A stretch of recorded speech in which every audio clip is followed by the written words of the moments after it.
ರೋಡಲ್ಲಿ ಎಲ್ಲೆಂದರಲ್ಲಿ ವಾಹನಗಳನ್ನು ನಿಲ್ಲಿಸಿ ಹಾಯಾಗಿದ್ದೀರಾ? ಹಾಗಿದ್ರೆ ನಿಮ್ಮ ವಾಹನ ಡಂಪ್ ಯಾರ್ಡ್ ಸೇರುತ್ತೆ. ಟೋಯಿಂಗ್ ಮಾಡೋಕೆ ಹೊಸ ವಾಹನಗಳ ಖರೀದಿಯೂ ಆಗಿದೆ.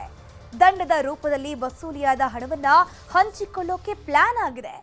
ಜನರು ಟೋಯಿಂಗ್ ವಿಚಾರದಲ್ಲಿ ಏನಂತಿದ್ದಾರೆ? ಜಿಬಿಎ ಮತ್ತು ಪೊಲೀಸರ ನಡುವೆ ಇರುವಂತಹ ಗೊಂದಲಗಳೇನು? ಆ ಕುರಿತ ಒಂದು ವರದಿ ಇಲ್ಲಿದೆ ನೋಡಿ. ಎಲ್ಲೆಲ್ಲಿ ಗಾಡಿಗಳನ್ನ ರೋಡಲ್ಲಿ ನಿಲ್ಲಿಸ್ಬಿಟ್ಟು ಹಳೆ ಗಾಡಿಗಳನ್ನ ನಿಲ್ಲಿಸ್ಬಿಟ್ಟಿದ್ದಾರೆ. ಅದನ್ನೆಲ್ಲ ತುಂಬಿಕೊಂಡು ಹೋಗಿ ಕೆಲವು ಜಾಗನ ನಿಗದಿ ಮಾಡ್ತಾ ಇದ್ದೀವಿ. ಕೆಲವು ಜಾಗನ ರಿಕ್ಲೈಮ್ ಆಗಿರೋದು ಈ ಲೆಗಸಿ ಡಂಪ್ ಸೈಟ್ಗಳಿದೆ.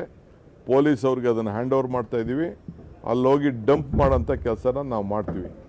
ಯಾರು ರೋಡಲ್ಲಿ ಸುಮ್ಮನೆ ಗಾಡಿ ನಿಲ್ಲಿಸ್ಬಿಟ್ಟು ವಾರ ಗಟ್ಟಲೆ 15 ದಿನ 20 ದಿನ ರೋಡಲ್ಲಿ ನಿಲ್ಲಿಸಿರೋ ಗಾಡಿಗಳನ್ನೆಲ್ಲ ತುಂಬಿಕೊಂಡು ಹೋಗ್ತಾ ಇರ್ತೀವಿ.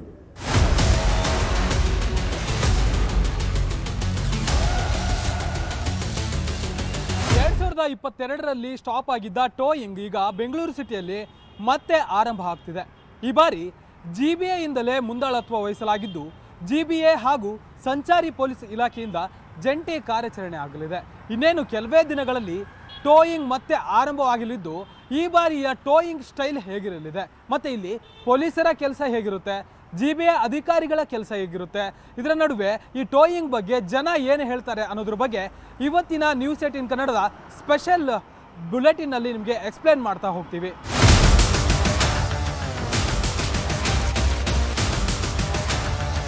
ಈಗೆಲ್ಲ ಮೊದಲಿನ ಥರ ಎಲ್ಲ ಆ ಥರ ಇಲ್ಲ. ಈಗೆಲ್ಲ ಹೊಸ ಗೈಡ್ಲೈನ್ಸ್ ಇದೆ, ಕ್ಯಾಮ್ರಾ ಇದೆ. ಈಗ ಮೊದಲಿನ ಥರ ಏಕ್ದಮ್ ಗಾಡಿ ತೆಗಿಯಲ್ಲ, ಅನೌನ್ಸ್ ಮಾಡ್ತೀವಿ ಒಂದ್ಸಲ 2 ಸಲ ಇನ್ಸ್ಟ್ರಕ್ಷನ್ಸ್ ಕೊಟ್ಟು ಆಮೇಲೆ ನಾವು ಗಾಡಿ ತೊಗೊಂಡು ಎಲ್ಲಿ ಟ್ರಾಫಿಕ್ಕು ಜಾಸ್ತಿ ಇರುತ್ತೆ, ಇವಾಗ ಎಲ್ಲಿ ಟ್ರಾಫಿಕ್ಗೆ ತೊಂದರೆ ಆಗ್ತಾ ಇರುತ್ತೆ ಪಬ್ಲಿಕ್ಕಿಗೆ, ಆ ಥರ ಜಾಗದಲ್ಲಿ ಬಂದು ಗಾಡಿ. ನನ್ನ ಜೊತೆ ಇನ್ನೂ 3 ಜನ ಇರ್ತಾರೆ. ಒಬ್ಬರು ಪೊಲೀಸ್ ಡಿಪಾರ್ಟ್ಮೆಂಟ್ ಅವರೊಬ್ಬರು ಸಬ್ ಇನ್ಸ್ಪೆಕ್ಟರ್ ಇರ್ತಾರೆ.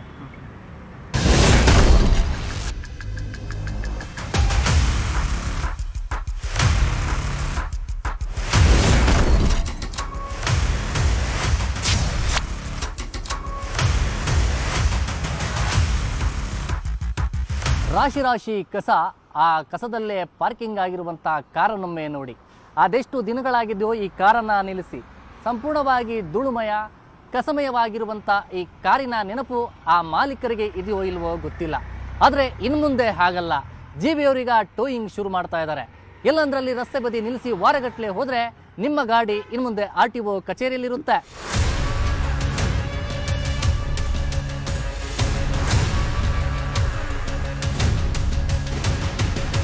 ಎಸ್, ಈ ದೃಶ್ಯನೊಮ್ಮೆ ನೋಡಿ. ಸಾಲು ಸಾಲಾಗಿ ಹೇಗೆ ಧೂಳಿಡಿದು ಕಾರುಗಳು, ಟೆಂಪೋಗಳು ಹೇಗೆ ಕಸಮಯವಾಗಿದೆ ಅಂತ.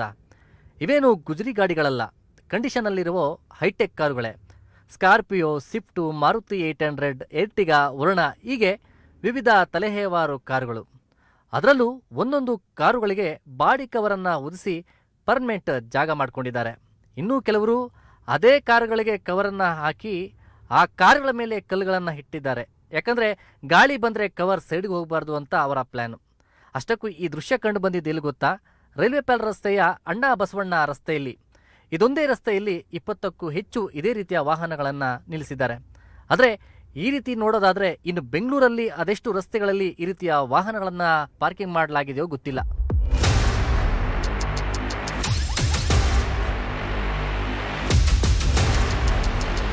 ಜಿಬಿಎ ಪ್ರಾರಂಭ ಮಾಡ್ತಿರುವಂತಹ ಟೋಯಿಂಗ್ ಬಗ್ಗೆ ಸ್ಥಳೀಯರು ಏನು ಹೇಳ್ತಾರೆ ಅವರನ್ನೇ ಕೇಳೋಣ ಬನ್ನಿ.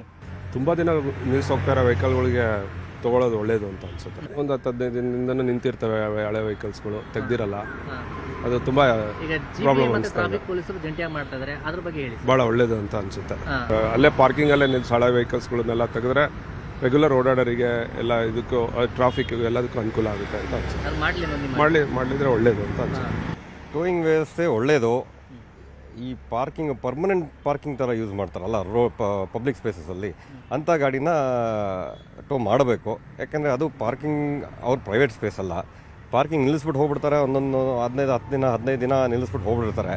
ಕವರ್ ಹಾಕ್ಬಿಟ್ಟು ಹಂಗೆ ಧೂಳು ತುಂಬ್ಕೊಂಡಿರುತ್ತೆ. ಯಾರಿಗೂ ಒಂದು ಗಾಡಿ ತೆಗೆಯೋದಿಲ್ಲ. ಕಸ ತುಂಬ್ಕೊಂಡಿರುತ್ತೆ. ಫೈನ್ ಹಾಕ್ತಾರೋ ಇಲ್ಲ ಟೋ ಮಾಡ್ತಾರೋ ಅದು ಅವ್ರಿಗೆ ಬಿಟ್ಟಿದ್ದು. ಬಟ್ ಏನೋ ಒಂದು ರೂಲ್ಸ್ ಇಂಪ್ಲಿಮೆಂಟ್ ಮಾಡ್ತಾ ಇದ್ರೆ ಅಂತ ಒಳ್ಳೆ ಇನಿಷಿಯೇಟಿವ್ ಇದು.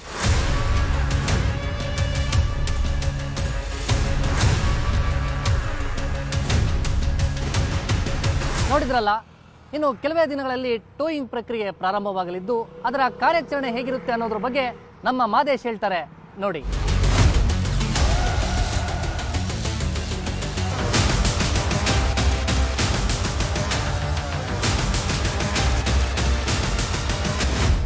ಈಗಾಗಲೇ GBA ಅಧಿಕಾರಿಗಳಿಂದ ಮತ್ತೆ ಸಂಚಾರಿ ಪೊಲೀಸ್ ಇಲಾಖೆಯಿಂದ ಯಾವ ರೀತಿ ಟೋಯಿಂಗ್ ಮಾಡಬೇಕು, ಅದರ ರೂಲ್ಸ್ ಆ್ಯಂಡ್ ರೆಗ್ಯುಲೇಷನ್ಗಳೇನು ಅನ್ನೋದ್ರ ಬಗ್ಗೆ ಎಲ್ಲ ರೀತಿಯಾದಂತಹ ಪ್ಲಾನ್ಗಳನ್ನು ಮಾಡಿಕೊಳ್ಳಲಾಗಿದೆ. ನಗರದಲ್ಲಿ 5 GBA ಪಾಲಿಕೆಗಳಿದ್ದಾವೆ. ಒಂದೊಂದು ಪಾಲಿಕೆಗೆ 2 ಟೋಯಿಂಗ್ ವೆಹಿಕಲ್ಗಳನ್ನು ಈ ಬಾರಿ ಕೊಡಲಾಗಿದೆ. ಆ ಒಂದು ಪಾಲಿಕೆಯ ವ್ಯಾಪ್ತಿಯಲ್ಲಿ ಬರುವಂತಹ ಸಂಚಾರಿ ಪೊಲೀಸ್ ಇಲಾಖೆಯ ಅಧಿಕಾರಿಗಳೇನಿರ್ತಾರೆ ಆ ಒಂದು ಅಧಿಕಾರಿಗಳ ಆ ಒಂದು ಜ್ಯೂರಿ ಸೆಕ್ಷನ್ನಲ್ಲಿ, ಠಾಣೆಯ ಜ್ಯೂರಿ ಸೆಕ್ಷನ್ನಲ್ಲಿ ಎಲ್ಲೆಲ್ಲಿ ನೋ ಪಾರ್ಕಿಂಗ್ಗಳಿರ್ತವೆ ಮತ್ತು ಡೆಡ್ ಪಾರ್ಕಿಂಗ್ ಮಾಡಲಾಗಿರುತ್ತೆ ಅಂತಹ ವೆಹಿಕಲ್ಗಳನ್ನು ಟೋ ಮಾಡುವಂಥ ಕೆಲಸವನ್ನು ಅಧಿಕಾರಿಗಳು ಮಾಡ್ತಾರೆ.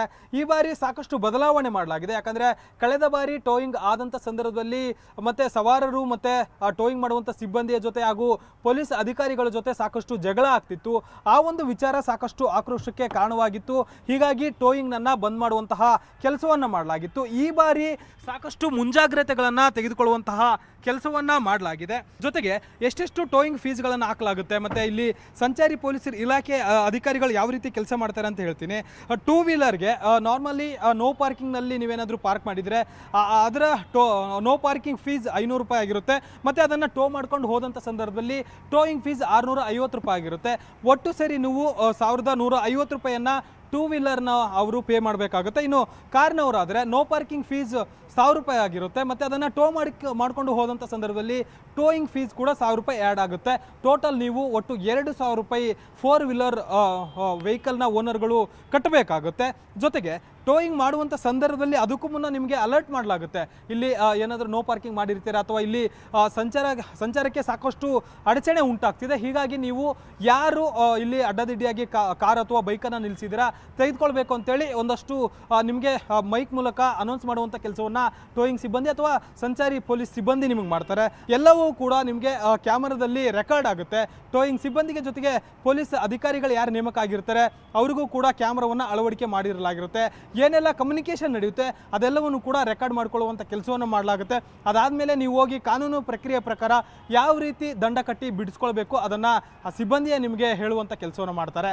ಇದೆಲ್ಲವೂ ಕೂಡ ಪೊಲೀಸ್ ಇಲಾಖೆಯಿಂದ ತಯಾರಾಗಿದೆ. ಪೊಲೀಸ್ ಸಿಬ್ಬಂದಿ ಮತ್ತು ಅಧಿಕಾರಿಗಳು ಕಾರ್ಯ ಮಾಡೋದಕ್ಕೆ ಮುಂದಾಗ್ತಿದ್ದಾರೆ.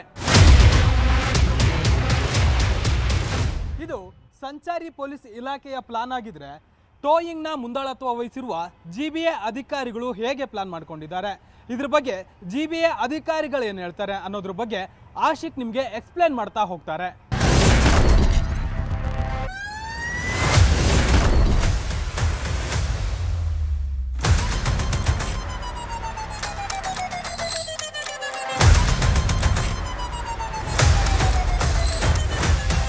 ಇನ್ಮುಂದೆ ಹೀಗೆ ನೋ ಪಾರ್ಕಿಂಗಲ್ಲಿ ಬೈಕನ್ನು ಅಥವಾ ಕಾರನ್ನು ನಿಲ್ಲಿಸಿ ಹೋದರೆ ಮತ್ತೆ ಟೋಯಿಂಗ್ ಮಾಡೋದಕ್ಕೆ ಸಿದ್ಧತೆಗಳು ನಡೆದಿದ್ದಾವೆ. ಈ ಬಾರಿ ಗ್ರೇಟರ್ ಬೆಂಗಳೂರು ಪ್ರಾಧಿಕಾರದ ನೇತೃತ್ವದಲ್ಲಿ ಟೋಯಿಂಗ್ ನಡೀತಾ ಇದೆ. ಹಾಗಿದ್ರೆ ಯಾವೆಲ್ಲ ರೀತಿಯಾಗಿ GBA ಟೋಯಿಂಗ್ಗೆ ಸಿದ್ಧತೆ ಮಾಡಿಕೊಂಡಿದೆ ಅನ್ನೋದನ್ನು ಇವತ್ತಿನ ಸ್ಟೋರಿಯಲ್ಲಿ ನೋಡೋಣ.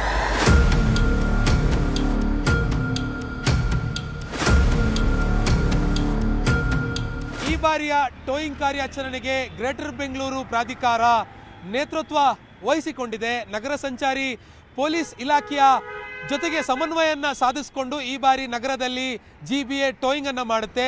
GBA ಮುಂದೆ ನಿಂತ್ಕೊಂಡು ನಗರ ಸಂಚಾರಿ ಪೊಲೀಸರಿಗೆ ಟೋಯಿಂಗ್ ವಾಹನವನ್ನು ಕೂಡ ಖರೀದಿ ಮಾಡಿಕೊಡುತ್ತೆ. GBA ವ್ಯಾಪ್ತಿಯ 5 ನಗರ ಪಾಲಿಕೆಯಲ್ಲಿ ತಲಾ 2 ಅಂತಂದರೆ ಇಡೀ ಬೆಂಗಳೂರಿಗೆ 10 ಟೋಯಿಂಗ್ ವಾಹನಗಳನ್ನು ಈಗಾಗಲೇ ಪೂರೈಕೆ ಮಾಡಿಕೊಂಡಿರುವಂಥದ್ದು. ಇನ್ನು ಟೋಯಿಂಗ್ ಮಾಡುವಂಥ ಸಂದರ್ಭದಲ್ಲಿ ವಸೂಲಿ ಮಾಡುವಂಥ ದಂಡದಲ್ಲೂ ಒಂದು ಪಾಲು ಗ್ರೇಟರ್ ಬೆಂಗಳೂರು ಪ್ರಾಧಿಕಾರಕ್ಕೆ ನಗರ ಸಂಚಾರಿ ಪೊಲೀಸರು ಕೊಡಬೇಕಾಗುತ್ತೆ. ಅದು ಹೇಗೆ ಅಂತಂದರೆ ಒಂದು ಬೈಕಿಗೆ 1150 ರೂಪಾಯಿ ವಸೂಲಿ ಮಾಡಿದ್ರೆ ಈ ಪೈಕಿ 650 ರೂಪಾಯಿ ಗ್ರೇಟರ್ ಬೆಂಗಳೂರು ಪ್ರಾಧಿಕಾರಕ್ಕೆ ಕೊಡಬೇಕಾಗುತ್ತೆ. ಇದರ ಜೊತೆಗೆ 1000 ರೂಪಾಯಿ ಟೋಯಿಂಗ್ ದರ ಅಂತ ಏನು ವಸೂಲಿ ಮಾಡಲಾಗುತ್ತೆ ಮತ್ತು 500 ರೂಪಾಯಿ ಸಂಚಾರಿ ನಿಯಮವನ್ನು ಉಲ್ಲಂಘಿಸಿರುವಂಥ ಕಾರಣಕ್ಕಾಗಿ ನಗರ ಸಂಚಾರಿ ಪೊಲೀಸರು ಆ ಪರ್ಟಿಕ್ಯುಲರ್ ಕಾರ್ ಮಾಲೀಕನಿಗೆ ಏನು ಹಾಕುವಂಥ ಸಂದರ್ಭದಲ್ಲಿ 1500 ರೂಪಾಯಿ ವಸೂಲಿ ಆಗುತ್ತೆ. ಈ ಪೈಕಿ 1000 ರೂಪಾಯಿ ಅಂತಂದರೆ ಒಂದು ಕಾರು ಟೋ ಮಾಡುವಂಥ ಸಂದರ್ಭದಲ್ಲಿ GBAಗೆ 1000 ರೂಪಾಯಿ ತನ್ನ ಖಜಾನೆಗೆ ಸೇರಿಸ್ಕೊಳ್ಬೋದಾಗಿದೆ.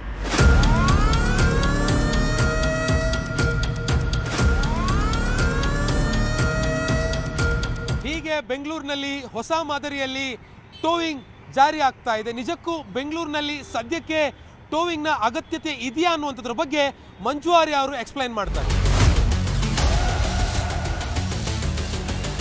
ಒಂದು ಕಡೆ ಗ್ರೇಟರ್ ಬೆಂಗಳೂರು ಅಥಾರಿಟಿಯಿಂದ 8 ಟೋಯಿಂಗ್ ವೆಹಿಕಲ್ ಅನ್ನು ಕೊಡೋದಕ್ಕೆ ಈಗಾಗಲೇ ನಿರ್ಧಾರವನ್ನ ಮಾಡಿದ್ದಾರೆ. ಹಲವು ದಿನಗಳಿಂದಲೂ ಕೂಡ ಅಷ್ಟೇ ಒಂದೇ ಕಡೆ ಇರುವಂಥ ಅಬಾಂಡೆಡ್ ವೆಹಿಕಲ್ ಅನ್ನು ಟೋ ಮಾಡಿ ಅನ್ನುವಂಥ ಒಂದು ನಿರ್ಧಾರವನ್ನು GBA ಹೇಳ್ತಾ ಇದೆ. ಆದರೆ ಸಂಚಾರಿ ಪೊಲೀಸರು ಮಾತ್ರ ನೋ ಪಾರ್ಕಿಂಗ್ ಅಲ್ಲಿರುವಂಥ ವೆಹಿಕಲ್ ಅನ್ನು ಕೂಡ ಅಷ್ಟೇ ಟೋ ಮಾಡೋಣ ಅಂತ ಹೇಳ್ತಿದ್ದಾರೆ. ಈ ಎಲ್ಲ ಗೊಂದಲಗಳ ನಡುವೆ ಜನಸಾಮಾನ್ಯರು ಒಂದಷ್ಟು ಜನ ಟೋಯಿಂಗ್ ಬೇಕು ಅಂತಿದ್ರೆ, ಇನ್ನೊಂದಷ್ಟು ಜನ ಯಾವುದೇ ಕಾರಣಕ್ಕೂ ಟೋಯಿಂಗ್ ಬೇಡವಪ್ಪ ಅಂತ ಹೇಳ್ತಿದ್ದಾರೆ. ಈ ಎಲ್ಲ ಸಮಸ್ಯೆಗಳ ನಡುವೆ ಯಾವ ರೀತಿಯಾಗಿ ಹೊಸ SOP ಅನ್ನು ರಚನೆಯನ್ನು ಮಾಡ್ತಾರೆ, ಯಾವ ಹೊಸ ವಿನ್ಯಾಸದೊಂದಿಗೆ ಟೋಯಿಂಗ್ ಸಿಸ್ಟಮನ್ನು ತರ್ತಾರೆ ಅನ್ನುವಂಥದ್ದು ಮುಂದಿನ ದಿನಗಳಲ್ಲಿ ನೋಡಬೇಕಾಗಿರುತ್ತೆ. ಕ್ಯಾಮ್ರಾ ಪರ್ಸನ್ ನೂರ್ ಅಹಮದ್ ಜೊತೆ ಮಂಜುನಾಥ್, ನ್ಯೂಸ್ 18 ಬೆಂಗಳೂರು.